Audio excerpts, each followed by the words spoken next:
gitu ya, datang yang memang ibu ngambil dari tadi, ibu bisnis roti tadi ya, ngambil dari rotinya ibu dan seterusnya. Jadi itu salah satunya adalah pengelolaan keuangan, pengelolaan keuangan. Dan ada kaidah juga kalau terkait dengan bantuan gitu ya, membantu sesuai dengan kemampuan yang kita bisa berikan. Nah ini prinsip-prinsip dasar yang mesti dilakukan oleh kita. Dari sisi manajemen bisnis kaitannya dengan manajemen keuangan. Itu mungkin ada tambahan dari Bang Mahathir atau dari Bu Oni ya. Nah kalau dari sisi HNI agak beda. Kalau dari sisi HNI bisnisnya itu dia bukan bisnis retail. Nah itu bedanya.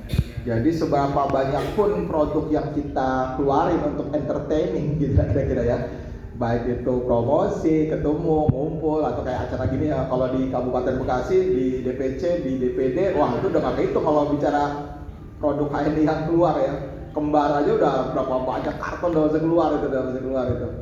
Jadi itu secara bisnis dia nggak langsung berdampak secara langsung sama keuangan bisnis kita. Kenapa? Karena bisnis di hari itu dia bukan retail basically-nya, tapi bisnis jaringan.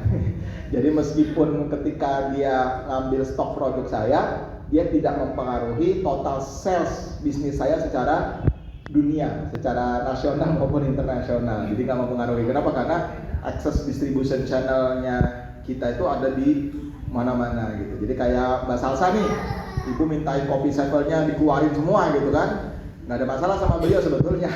Kenapa? Karena jaringan bisnisnya di Lampung segede gaban itu, Lampung segede gaban, di Jabodetabek ada, di Maluku ada, di Papua ada gitu. Jadi meskipun stok beliau diambil di sini tidak mempengaruhi, itu cuma 0,0 sekian persen gitu lah bahasa kan. Itu kalau di sisi HNI ya, di sisi HNI. Jadi memang agak sisi berbeda nih. Makanya tadi kalau jawaban secara retail bisnisnya, ibu secara general edukasinya ibu memisahkan budget keuangan. Produk yang keluar berarti ibu harus ganti, bayar.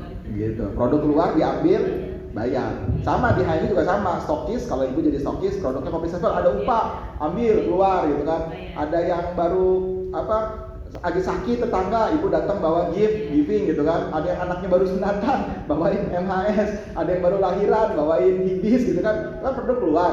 Nah kalau itu ngambil dari stokis, ya ibu kalau stokisnya nggak mau produknya habis, ya ibu harus ganti.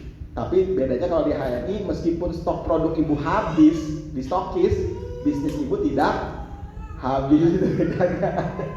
Kenapa? Karena yang habis kan cuma stok produk stokisnya saya, tapi saya punya 200 stokis dalam jalur jaringan saya. Nah itu kan nggak ngaruh gitu, bahasa bisnis jaringannya nggak ngaruh gitu.